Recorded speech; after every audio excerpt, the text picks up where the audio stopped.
आज की ये मोहब्बत भरी कहानी खुशी और करण के नाम है। जब दो अजनबी लोग एक रिश्ते में बंधे हैं तो दोनों की सोच और एहसास एक दूसरे से बिल्कुल अलग होते हैं। खुशी और करण की सोच में भी ज़मीन आसमान का फ़र्क था। एक तरफ करण बेहद रोमांटिक और जज्बातों से भरा हुआ नौजवान था और दूसरी तरफ खुशी बिल्कुल मासूम और भोली भाली सी लड़की थी। तो चलिए शुरू करते हैं इनकी कहानी। तुम इतनी हसीन हो कि मेरा जी नहीं भरता। यकीन मानो अगर तुम जान जाओ कि कल रात मैंने तुम्हारी तस्वीर को देखकर कैसी हरकतें की हैं तो तुम शर्म से लाल हो जाओगी। इसी के साथ ही करण की हंसी मेरे कानों की हदों से टकराई। मेरे कानों की लौ तक लाल हो गई। मैंने मोबाइल को कान से हटाकर बिस्तर पर रख दिया और गहरी गहरी सांसें लेने लगी। ये करण कैसी बातें कर रहा था? उसने कल रात मेरी तस्वीर को देखकर क्या किया है, ये सोचकर मेरी हालत बिगड़ने लगी थी। खुशी खुशी जवाब तो दो, क्या सो गई हो? अरे मैंने तो अभी तुम्हें कुछ बताया भी नहीं। इतनी सी बात पर ही तुम लाल टमाटर हो रही हो। करण एक बार फिर मुस्कुराया था, जबकि मैंने जब करण को बार बार अपना नाम पुकारते सुना तो मैंने कांपते हाथों से फ़ोन दोबारा उठाया और कहने लगी, करण प्लीज़ मुझसे ऐसी बातें मत किया करो, मुझे अच्छा नहीं लगता। मैं आपकी बीवी थोड़ी हूँ।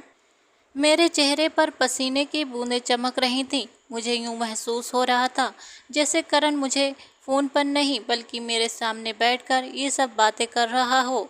लेकिन करण अगले ही पल कहने लगा, अच्छा अभी पति नहीं हूँ लेकिन 2 हफ्ते बाद तो बनूंगा ना। तुम सिर्फ और सिर्फ मेरी हो और तुम जानती हो मैंने तो शुरू से ही ये सोच रखा था कि जब तुम्हारे जैसी प्यारी सी हसीन सी पत्नी मिलेगी तो शादी से पहले ही उसे अपने साथ इतना फ्रेंडली कर लूँगा कि वो मेरे साथ मिलकर हमारी सुहागरात को एंजॉय कर सके। मुझे उसे मनाना न पड़े बल्कि वो खुद मुझसे रोमांस भरी बातें करे। ये शब्द मेरे कानों में गूंज रहे थे। मेरा दिल इतनी जोर से धड़क रहा था जैसे सीना चीर कर बाहर ही गिर जाएगा। मुझे अब करण पर गुस्सा आने लगा था। मैंने अपने कान से मोबाइल को हटाया और गुस्से से कहने लगी, करण आपको शर्म आनी चाहिए मेरे साथ ऐसी बातें करते हुए। मुझे नहीं करनी आपसे बात। इतना कहकर मैंने कॉल काट दी और मोबाइल को एक तरफ रख दिया।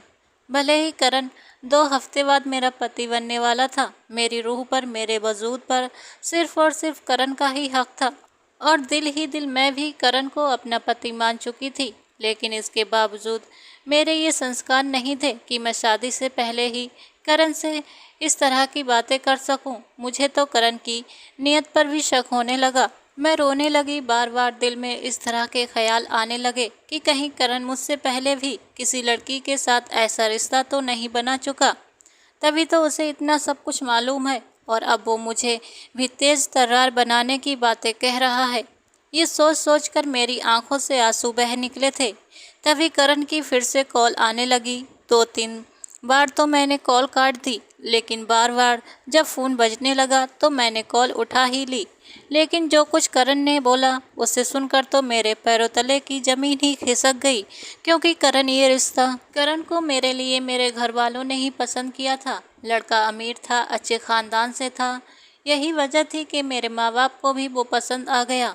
भले ही ज़माना काफ़ी आगे निकल गया था, मॉडर्न हो चुका था, लेकिन हमारे घर में आज भी वही रीत रिवाज चल रहे थे।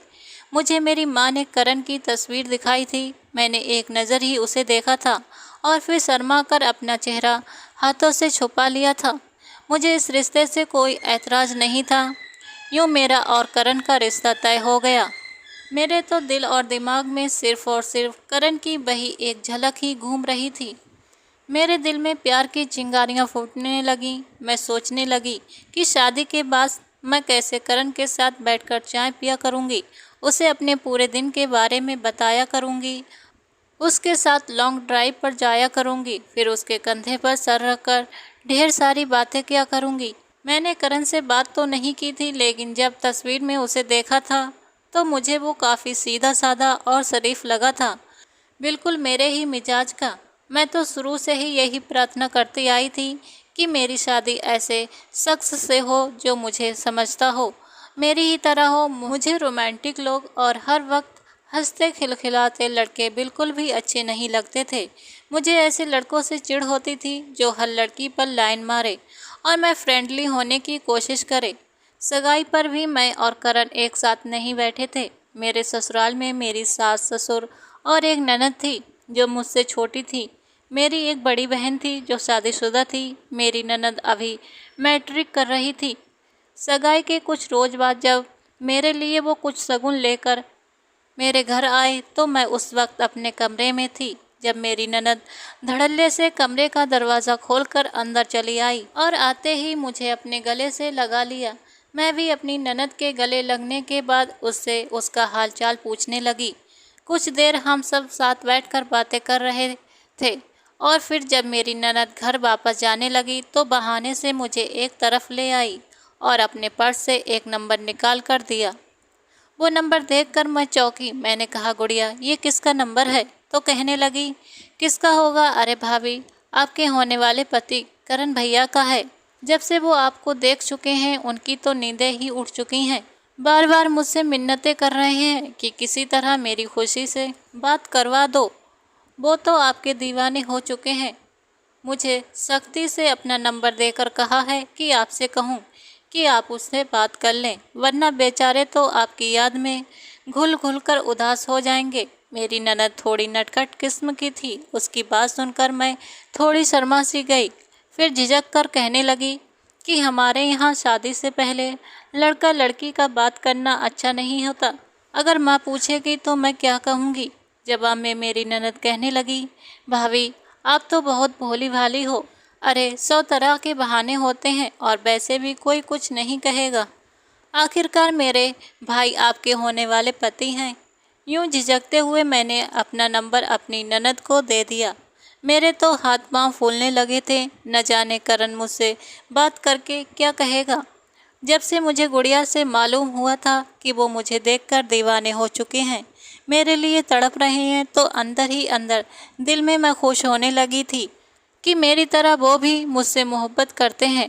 रात को खाना खाने के बाद जैसे ही मैं कमरे में गई तो मेरे व्हाट्सएप पर एक मैसेज आया। नंबर अजनबी था। मैंने जब सवाल किया तो कहने लगे, मैं करण हूँ, आपका होने वाला पति। अगर करण मेरे सामने खड़ा होकर मुझे इस तरह कहता तो शायद मैं शर्म से नज़र ही ना उठा पाती। मैसेज पढ़कर ही मेरे चेहरे पर हया की लाली छा गई थी। दिल की धड़कनें तेज हो चुकी थी। उसके बाद मैं और करण कितनी ही देर तक बातें करते रहे। शुरू में तो ये सिलसिला सिर्फ मैसेज तक ही रहा। अब मैसेज पर एक दूसरे से बात करते और फिर करण मुझे कॉल करने को कहने लगे। मैंने कहा, मेरी माँ हर वक्त मेरे पास होती है, अगर वो मुझसे पूछेगी तो मैं क्या जवाब दूंगी। लेकिन फिर वो कहने लगे कि रात को कमरे में तो तुम अकेली ही होती हो ना, कमरे में जाने के बाद मैं तुम्हें कॉल करूँगा। उस रात तकरीबन 12 बजे का वक्त था जब करण ने कॉल की और पहली बार मैंने करण की आवाज़ सुनी थी। उसकी आवाज़ मेरे कानों में रस घोल देने वाली थी। धीरे धीरे मेरी भी हिचकिचाहट खत्म होने लगी और मैं करण से बातें करने लगी। मुझे करण अभी तक तो बिल्कुल अपना ही हम मिजाज लगा था। यकीन मानिए, मुझे बेइंतहा रोमांटिक और हर वक्त औरत के वजूद को घूरने वाले और गलत बातें करने वाले लड़के बिल्कुल भी पसंद नहीं थे। मेरी नज़र में मोहब्बत एक बहुत ही खूबसूरत एहसास था। जब किसी को प्यार हो जाता है तो फिर वजूद कोई माने नहीं रखता। मेरी मोहब्बत भी कुछ ऐसी ही साफ थी। मेरे लिए वजूद का मिल जाना कोई ख़ास अहमियत नहीं रखता था। एक रात जब मैंने करण से बात कर रही थी तो बातों बातों में करण ने पूछा कि आज तुमने क्या पहन रखा है। मैंने उसे बताया कि मैंने गुलाबी रंग का फ्रॉक और चूड़ीदार पैजामा पहना है और मेरी चुन्नी सफ़ेद रंग की है। ये सुनते ही करण ने गहरी सांस ली और कहने लगा कि अच्छा, इस ड्रेस में तो तुम कयामत लग रही होगी। ये रंग तुम पर बहुत जच रहा होगा। क्या तुम मुझे अपनी एक तस्वीर नहीं दिखा सकती? मैं तुम्हें देखना चाहता हूँ। पहले तो मैं थोड़ी ही झिझकी, लेकिन फिर मैंने अपनी एक तस्वीर बनाकर करण को भेज दी। वो कितनी ही देर मेरे हुस्न की तारीफ़ें करता रहा, लेकिन उसके बाद तो ये उसका रोज़ का ही मामला बन गया था। एक दिन कहने लगा कि तुम जब मुझे तस्वीर भेजो तो दुपट्टा मत तोड़ा करो। मैं तो तुम्हारा होने वाला पति हूँ। दुपट्टा उतार कर एक तरफ रख दिया करो और मुझे तस्वीर भेजा करो। अब भला मुझसे कैसी शर्म, मुझे ये सब अच्छा नहीं लगता था। मैं तो उन लड़कियों में से थी जो शादी के बाद भी अपने पति के साथ एडजस्ट होने में बहुत वक्त लेती हैं। एक लंबा वक्त गुजर जाने के बाद ही वे पति से अपनी शर्म हया छोड़ पाती हैं। लेकिन करण तो शादी से पहले ही ऐसा था, बाद में न जाने क्या होता। मैंने बिना दुपट्टे की तस्वीर भेजने से करण को मना कर दिया, लेकिन दिल में ये डर भी पालने लगी कि कहीं करण मुझसे नाराज़ होकर इस रिश्ते से इनकार ही न कर दे। आज के ज़माने में अच्छे रिश्ते मिलना कितना मुश्किल हो गया है, ये तो मैं अच्छी तरह ही जानती थी। फिर मेरे लिए तो एक अच्छे घराने और शरीफ लड़के का रिश्ता आया था, लेकिन बस फ़र्क ये था कि हम गांव में रहते थे जबकि करण शहर से था। उसने अपनी पढ़ाई भी शहर में रहकर पूरी की थी और अब उसका कहना था कि शहर में उनका नया घर बन रहा है। शादी के बाद हम दोनों वहीं रहेंगे। मेरी और करण की कॉल अब वीडियो कॉल में बदलने लगी थी। वो अब मुझसे वीडियो कॉल पर बात किया करता था और कहीं ना कहीं मैं भी ये सब सिर्फ इसलिए कर रही थी कि कहीं करण इस रिश्ते से इनकार न कर दे। दिल ही दिल में मैं करण से बहुत ज़्यादा मोहब्बत करने लगी थी। एक रोज़ मैं नहाकर बाहर निकली तो मेरे बाल अभी भी गीले थे। मैं उन्हें सुखा ही रही थी कि करण की वीडियो कॉल आने लगी। मैंने कॉल कट कर करण से कहा कि मैं अभी नहाकर निकली हूँ, बाल सुखा लूँ, उसके बाद आपसे बात करती हूँ। लेकिन करण कहने लगा कि फिर तो ज़रूरी है कि मैं तुम्हें इसी हालत में देखूं। कॉल पिक करो, मुझे तुमसे बात करनी है। मुझे शर्म आने लगी। मैंने वीडियो कॉल रिसीव की तो करण मेरा सारा हुलिया देखने लगा। देखने के बाद कहने लगा कि कसम से अगर तुम इस वक्त मेरे पास होती और यूँ नहाकर बाथरूम से निकलती तो मैं तुम्हारी जुल्फ़ों में खो जाता, तुम्हें अपने बाहों के घेरे में ले लेता और अपनी मोहब्बत की निशानियां तुम्हारे वजूद पर छोड़ देता और तुम अपनी गर्दन छुपाती फिरती। करण की आंखों में खुमारी मुझे साफ नज़र आ रही थी। उसे तो मुझे देखने के बाद एक नशा सा हो गया था।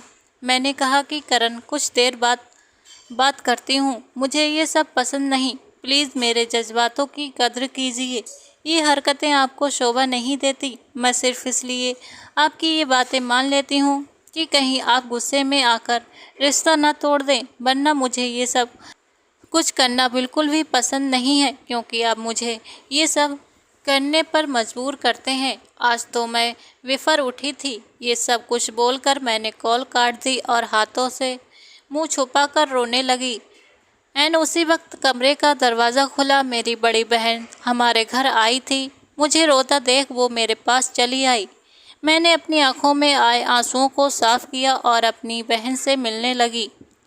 अपने आंसुओं पर पर्दा डालने की बहुत कोशिश की, लेकिन मेरी बहन कहने लगी कि बताओ क्या हुआ है, क्या करण ने कुछ कहा है। मैंने अपना मोबाइल ही ऑफ कर दिया था।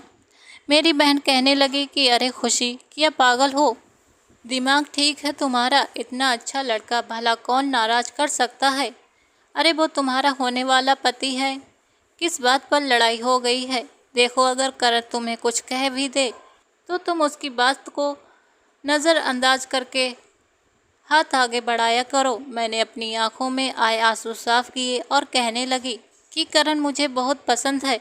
उसे देखकर मुझे अपने दिल में उसके लिए मोहब्बत भी महसूस होने लगी है, मगर वो मेरे साथ अच्छी बातें नहीं करता, बहुत ज़्यादा रोमांटिक है और आपको तो पता है मेरे मिजाज का, मैं कैसी हूँ। मुझे लगा था कि करण मेरे ही आदत का होगा। अरे दुनिया में और भी तो टॉपिक हैं जिन पर बात की जा सकती है। फिर मेरे मना करने के बावजूद वो मेरे साथ ऐसी बातें क्यों करता है जो करना मुझे अच्छा नहीं लगता। ये सुनकर मेरी बहन कुछ देर के लिए खामोश हो गई थी। फिर कहने लगी कि देखो करण तो रहता भी शहर में है। आजकल के लड़के ऐसे ही होते हैं।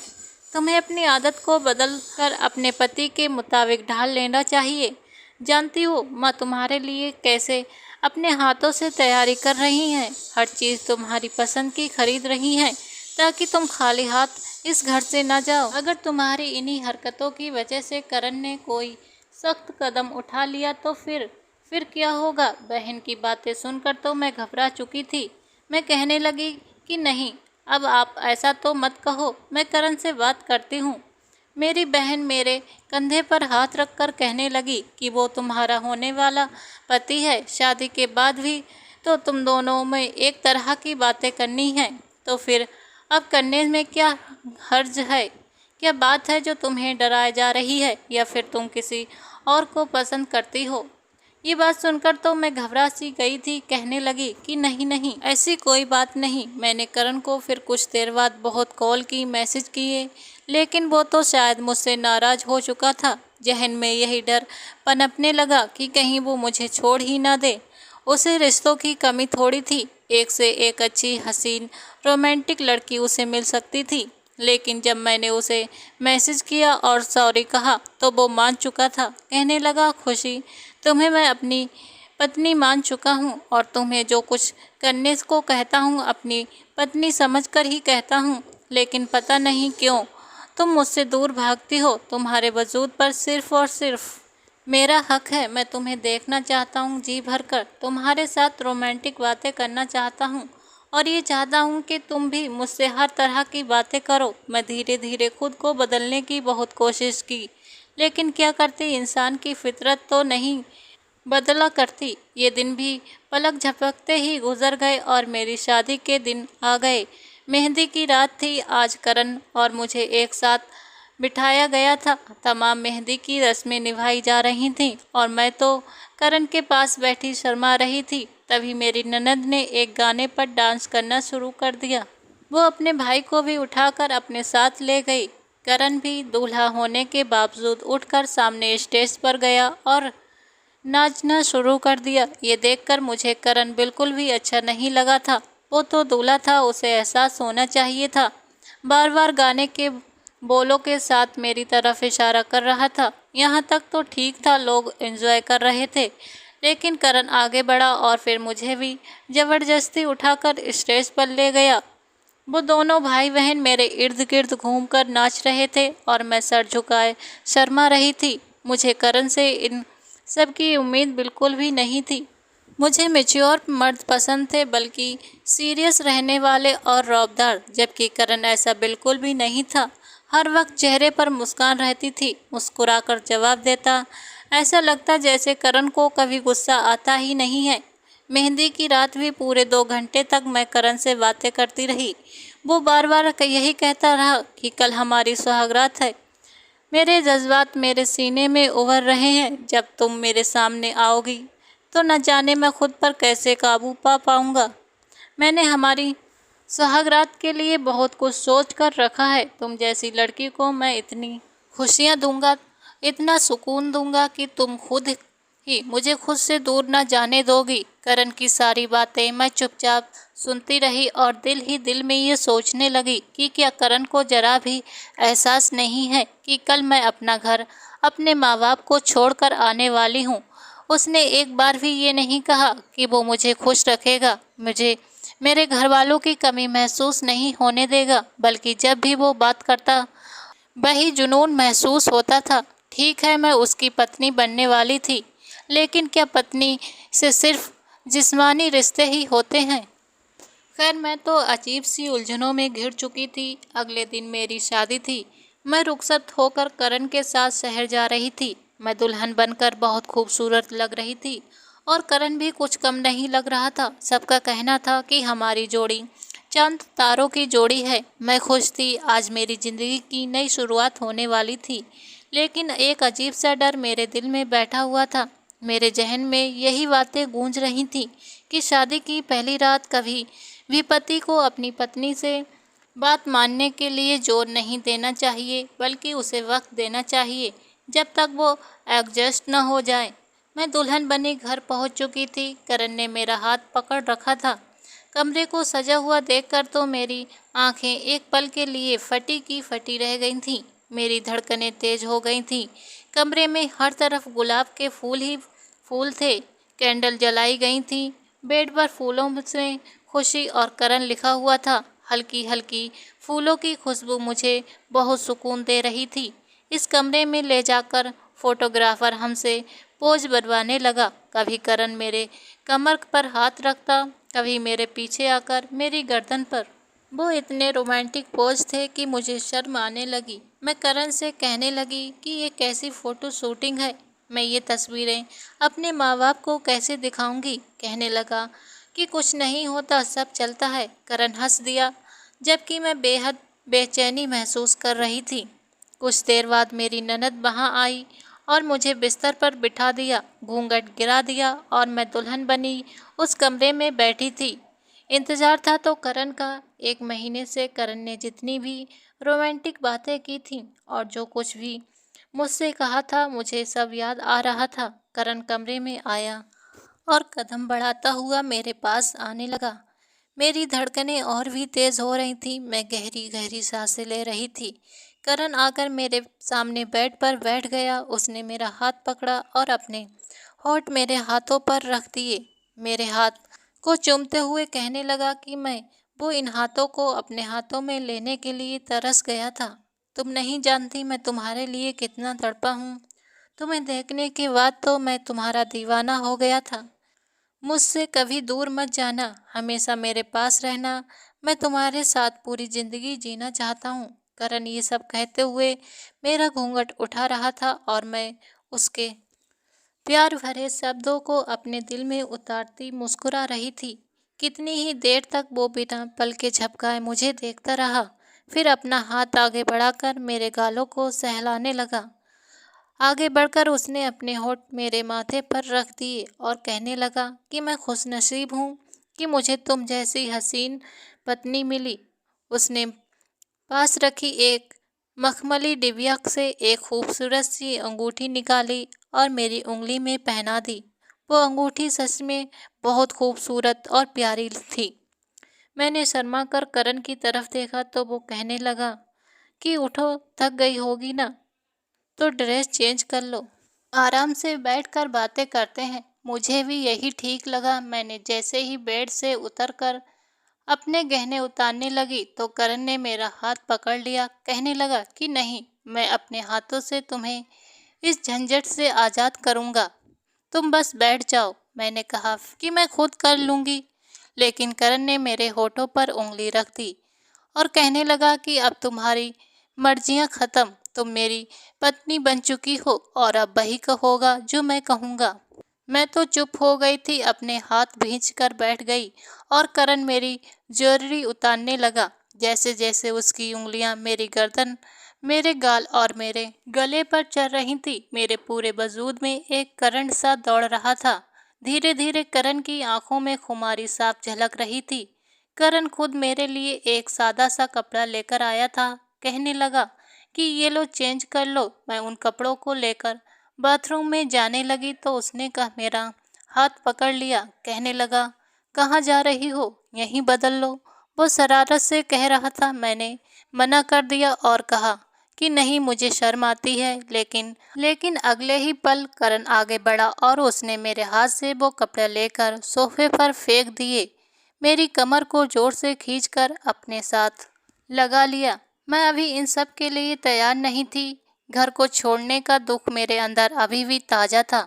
मुझे अपने माँ बाप की याद आ रही थी, क्योंकि इससे पहले मैं कभी उनसे दूर नहीं हुई थी। मैंने करण से धीमी आवाज़ में कहा कि मुझे थोड़ा वक्त चाहिए, लेकिन करण कहने लगा कि और कितना वक्त, आज हमारी सुहागरात है और मैं तुम्हें पा लेना चाहता हूँ। तुम सिर्फ और सिर्फ मेरी हो। इसके बाद करण ने अपनी हदें पार करना शुरू कर दी। मैं विरोध करती ही रही। मैं उस रात को सच में यादगार बनाना चाहती थी, लेकिन अपने तरीके से। करण ने तो सिर्फ अपनी ही सुनी, मेरे बारे में तो पूछा ही नहीं। फ़ोन पर भी बस मेरे वजूद को पा लेना ही उसकी बातचीत रही थी, और अब भी वो मुझे बिस्तर पर धकेल कर मेरे करीब आ गया। उसके वजूद की तपिश मैं अपने वजूद पर महसूस कर रही थी। उसकी गर्म सांसें मेरे चेहरे पर थीं।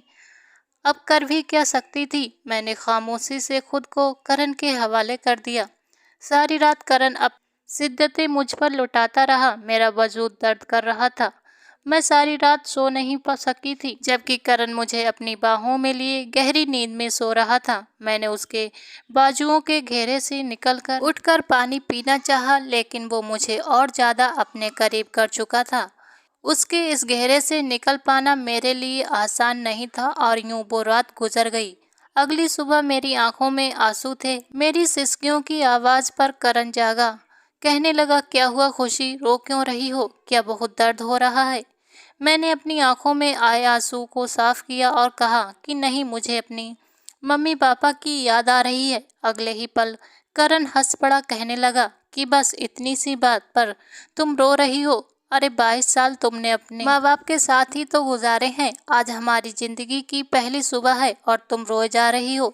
चलो आज मैं तुम्हें तुम्हारे मम्मी डैडी पापा से मिलवाने ले चलता हूँ। शादी के कुछ दिन तक तो दावतों का सिलसिला चलता रहा। सारा दिन सबके साथ उठने बैठने में वक्त गुजरता जाता और रात को करण मुझे छोड़ता नहीं था। मैं मना करती भी तो कहता, अब और कितना सब्र करूं, तुम्हारे लिए मैं खुद पर कंट्रोल नहीं कर पाता। मौका मिलते ही वो मुझे पकड़ लेता और फिर रोमांटिक बातें शुरू कर देता। उसका हाथ मेरे पूरे वजूद पर घूमने लगता। शुरू शुरू में मैं तो ये सब कुछ सहती रही, लेकिन धीरे धीरे मुझे चिढ़ सी होने लगी और वो चिढ़ इस कदर बढ़ गई कि मुझे करण का खुद को छूना भी बुरा लगने लगा। मैं यही कोशिश करती कि करण के आने से पहले ही सो जाऊं। अक्सर मेरी रातें रोते हुए गुजरने लगी थी, क्योंकि मैंने जैसा लाइफ पार्टनर चाहा था, करण वैसा नहीं था। उन्हें तो बस मेरे वजूद से मोहब्बत थी। वो तो बस मेरा शरीर चाहते थे, जो कि हर मर्द की चाहत होता है। शरीर क्या है, वो तो पैसे देकर भी कुछ वक्त के लिए इंसान खरीद लेता है, जबकि मोहब्बत का जज्बा तो उससे भी कहीं ऊपर होता है। मैं उस रोज लगभग 2 घंटे तक रोती रही। जब घड़ी पर वक्त देखा तो शाम के 5 बज रहे थे। करण के आने का वक्त होने वाला था। मैं किचन में घुस गई और काम करने लगी। करण ने आज मुझे खीर बनाने को कहा था। मैं अभी बना ही रही थी कि करण आ गया और आते ही मुझे पुकारने लगा। मैंने मुरझाए हुए अंदाज में कहा कि मैं इधर किचन में हूँ। वो सीधा किचन में आया, अपनी टाई की नोट ढीली करके मुझे अपने गले से लगा लिया, मुझे चूमने लगा और कहने लगा कि मैंने तुम्हें बहुत याद किया। तुम्हें कितनी कॉल की, लेकिन तुमने कॉल भी नहीं उठाई। मैंने तुम्हें ये कहना था कि आज तुम रेड कलर की मैक्सी पहनकर तैयार रहना। हम बाहर डिनर के लिए चलेंगे और फिर वापस आने के बाद एक बार फिर हम ये रात खूब एंजॉय करेंगे। मुझे करण की ये बातें बिल्कुल भी अच्छी नहीं लग रही थी। मैं इस कदर उलझनों का शिकार थी और करण से इस कदर बदगुमान हो चुकी थी कि मैं करण को खुद से दूर झटक दिया। कहने लगी कि बस कर दीजिए करण, मैं इंसान हूँ, कोई मशीन नहीं। आपकी पत्नी हूँ, कोई पैसों से खरीदी हुई औरत नहीं, जिसके साथ आप सिर्फ और सिर्फ जिस्मानी संबंध रखें और मेरे कोई अपने जज्बात व एहसासात नहीं है। मैंने जब पहली बार आपको देखा था तो मुझे लगा था कि आप एक मैच्योर सोच रखने वाले इंसान होंगे, बल्कि वैसे ही हैं जैसी मैं हूँ। लेकिन नहीं, आप तो बस जब देखो ऐसी ही बातें करते हो और मुझे अपने बिस्तर पर लाने का ही सोचते रहते हो। आखिर मैं कितना बर्दाश्त करूँ? क्या मेरे आपने मुझे जानने की कोशिश ही नहीं की? क्योंकि मैं चाहती हूँ, आपको बस मेरे जिस्म से मोहब्बत है, मुझसे नहीं। इतना कहकर मैं फूट फूट कर रोने लगी। करण खामोश हो चुका था। खामोशी से मुझे देखता रहा, फिर कहने लगा, ये तुम कैसी बातें कर रही हो खुशी? मैं तुमसे बहुत मोहब्बत करता हूँ, तुम मेरे लिए सबसे अनमोल हो। लेकिन मैं कहने लगी कि नहीं, आपको मुझसे मोहब्बत नहीं, आपको सिर्फ मेरे वजूद से मोहब्बत है। अगर मैं बदसूरत बुरी होती तो क्या आप तब भी मेरे साथ इतनी मोहब्बत करते? मेरे मुंह में जो आ रहा था मैं बोले जा रही थी और फिर कमरे में आकर रोने लगी। कुछ देर बाद करण वहां आया, चुपचाप था। चलता हुआ आकर मेरे पास बैठा। उसके चेहरे पर जो हमेशा मुस्कान और शरारत रहती थी, आज पहली बार मैं उसे संजीदा देख रही थी। कहने लगा, क्या तुम्हें मेरा छूना अच्छा नहीं लगता? मेरा रोमांस करना, तुम्हारे साथ वक्त गुजारना तुम्हें परेशान करता है?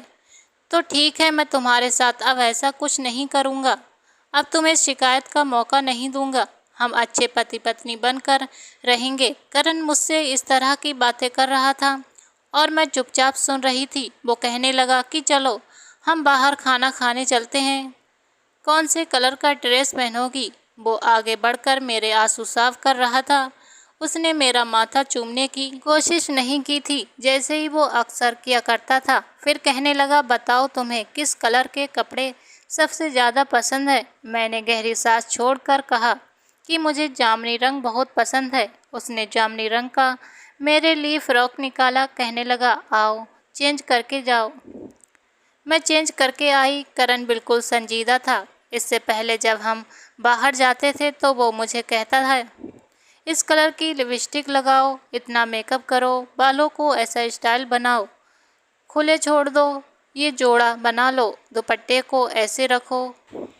लेकिन आज उसने कुछ भी नहीं कहा था, बल्कि मेरा हाथ पकड़कर मुझे बाहर ले गया। हमने खाना खाया, समंदर के किनारे गए। वहाँ पर बैठकर कितनी देर में मैं करण के साथ बातें करती रही। मैं जो चाहती थी कि करण ऐसा हो, कुछ घंटों में ही करण वैसा बन चुका था। उस रात जब सोने के लिए लेटी तो करण मेरे करीब नहीं आया था। मेरी तरफ चेहरा करके कितनी ही देर तक मुझे देखता रहा। फिर कहने लगा, तुम्हें किताबें पढ़ना पसंद है? उसका ये सवाल करना था और मैं तो जैसे बोलना शुरू ही हो चुकी थी। वो मुझे सुनते सुनते सो चुका था और मैं भी सो गई। वक्त यूं ही गुजरने लगा। मैं खुश थी कि काश मैं पहले ही करण को डांट देती, उसे समझा देती और वो पहले ही मुझे समझने लगता। लेकिन धीरे धीरे मुझे बजाय सुकून मिलने के बेचैनी होने लगी। पहले जो हर वक्त करण मेरे साथ लिपटा रहता, जब भी घर आता मेरे साथ चिपक कर बैठता, मुझे अपने घेरे में लिए रखता, मुझे चूमता, मेरे माथे पर लब रख देता और हर रात यादगार रात बनाने के चक्कर में होता।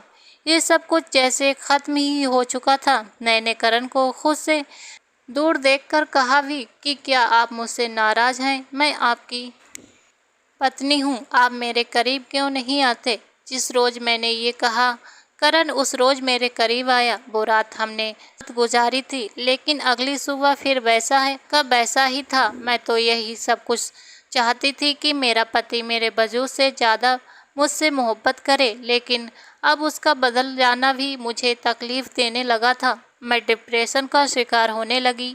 मुझे ये लगने लगा कि कहीं करण को वाकई कोई और तो पसंद नहीं आ गई, उसकी ज़िंदगी में कोई और लड़की तो नहीं आ गई। मैंने तो उसे रोमांस करने से मना कर दिया, तो क्या ये सब अब उसके साथ ही कर रहा है? ये सोच सोच कर मैं परेशान रहने लगी। उस रोज़ मेरी बड़ी बहन मुझसे मिलने आई थी। मुझे परेशान देखकर सबके सामने तो उसने कुछ नहीं पूछा, लेकिन अकेले में ले जाकर कहने लगी कि क्या बात है, क्या करण तुम्हें खुश नहीं रखता? इस कदर उदास क्यों हो? मैं इस कदर बेचैन थी कि मुझे अपनी बहन जैसा ही एक सहारा चाहिए था। मैं अपनी बहन को बताने लगी कि कैसे करण को मैंने डांट कर मना कर दिया और अब वो बिल्कुल भी वैसा ही हो गया है जैसा मैं चाहती थी। लेकिन मुझे तो लगता है उन्हें कोई और पसंद आ गया है। इतना कहकर मैं रोने लगी, जबकि मेरी बहन कहने लगी, ओ पगली, दिमाग ठीक है तुम्हारा? शादी से पहले जब तुम्हारा पति तुम्हारे साथ रोमांटिक होता था तो कहती थी लगता है ये और लड़कियों के साथ भी रिश्ता बनाए हुए है, तभी इतना शातिर है। और जब शादी के बाद वो तुम्हारी मर्जी के मुताबिक तुम्हारे ही कहने पर बदला है तो फिर तुम उस पर शक कर रही हो। तुमने करण को वैसी मोहब्बत की भी है जैसी उसने की है या नहीं? करण एक अच्छा लड़का है, जाकर देखो उसे बाहर सबके साथ। मैंने बाहर जाकर देखा, करण सबके सामने नजरें झुकाकर बैठा था। कोई बात करता तो उसका जवाब देता, वरना उसके चेहरे पर बिल्कुल संजीदगी थी। मेरी बहन कहने लगी, देखो अपने पति को, उसका हंसी मजाक, उसका रोमांस सिर्फ और सिर्फ तुम्हारे साथ है। उसकी ज़िंदगी में कोई दूसरी लड़की नहीं है जिसके साथ वो अपनी जिस्मानी रिश्तों का इजहार कर सके। तुम हो वो लड़की जिसके साथ उन्हें ये रिश्ता निभाना है। फिर अगर तुम्हारे साथ भी वो गैरों जैसा बर्ताव रखेगा तो ज़िंदगी कैसे चलेगी? अपने पति को समझने की कोशिश करो। जानती हूँ कि तुम्हारे और उसके आदत में ज़मीन आसमान का फ़र्क है, लेकिन थोड़ा वक्त लगता है, सब ठीक हो जाता है। तुम उसे समझो, वो तुम्हें समझेगा। लेकिन अगर ऐसे ही एक दूसरे से हट कर रह जाओगे तो क्या खाक ज़िंदगी जी पाओगे? बेहतर है कि अपनी गलती पर माफ़ी मांगो और अपने पति के साथ अपना बर्ताव ठीक रखो। मर्द अगर एक बार भटक गया और उसे वो सब कुछ कहीं और से मिल गया जो वो तुम नहीं दे पा रही, तो खुशी फिर हाथ मलती रह जाओगी। मेरी बहन मुझे इतना समझा कर कहने लगी, तुम्हारे जीजा ने आज तक मुझे वो खुशी नहीं दी जो मैं चाहती थी। इसका हरगिज़ ये मतलब नहीं होता कि इंसान डिप्रेशन का शिकार होकर खुद को मरीज बना ले। मेरी बहन मुझे समझाकर वहाँ से जा चुकी थी, जबकि मैं कितनी देर तक अपने पति को देखती रही। उसका बोलना, उसका बात करना और फिर मेरे साथ बंद कमरे में उसका बर्ताव, सब सोच सोच कर तो जैसे मैं खुद को खुशकिस्मत समझने लगी थी। जब सब मेहमान गए तो मैं अपने पति से कहने लगी कि मुझे पिज़्ज़ा खाना है। कहने लगे कि अच्छा, मैं अभी ऑर्डर कर देता हूँ। लेकिन मैं कहने लगी कि नहीं, आप खुद जाकर लेकर आइए। भले ही थके हुए थे, फिर भी कहने लगे ठीक है, मैं ले आता हूँ। जैसे ही वो घर से गए तो मैंने कमरे को सजाना शुरू कर दिया, बिल्कुल वैसे ही जैसे मेरी खातिर अक्सर करण सजाया करते थे। कमरे को सजाने के बाद मैंने रेड कलर की वही मैक्सी पहनी जो करण को बहुत पसंद थी। वो मैक्सी पहनने के बाद मैं ड्रेसिंग टेबल के सामने खड़ी हो गई। जब करण कमरे में आए, अचानक मुझे और इस कमरे को देखा तो देखकर हैरान रह गए। कहने लगे कि ये सब क्या है? मैंने करण से माफ़ी मांगी और कहा, मुझे माफ़ कर दो, बस मैं अपने दिमाग में चल रही जंग की वजह से आपके साथ अपना रिश्ता ख़राब कर रही थी। आप जैसे पहले थे प्लीज़ वैसे ही हो जाइए, आप मुझे वैसे ही अच्छे लगते हैं। मेरा इतना कहने पर करण में तो जैसे जान लौट आई थी। उसके चेहरे पर फैली हुई मुस्कान को देखकर मैं भी हंस दी थी। वो रात हमारी ज़िंदगी की नई शुरुआत थी। धीरे धीरे हमने एक दूसरे को समझा और मोहब्बत और बढ़ती चली गई। आज हालात ये हैं कि मैं एक पल भी करण के बिना नहीं रह सकती। सारा दिन चाहे जैसे भी गुजरेगा, मगर रात होते ही मुझे करण की बाहों में ही सुकून मिलता था। दोस्तों, आपको ये कहानी कैसी लगी कमेंट करके ज़रूर बताएं। कहानी अच्छी लगी हो तो एक लाइक और चैनल को सब्सक्राइब करें।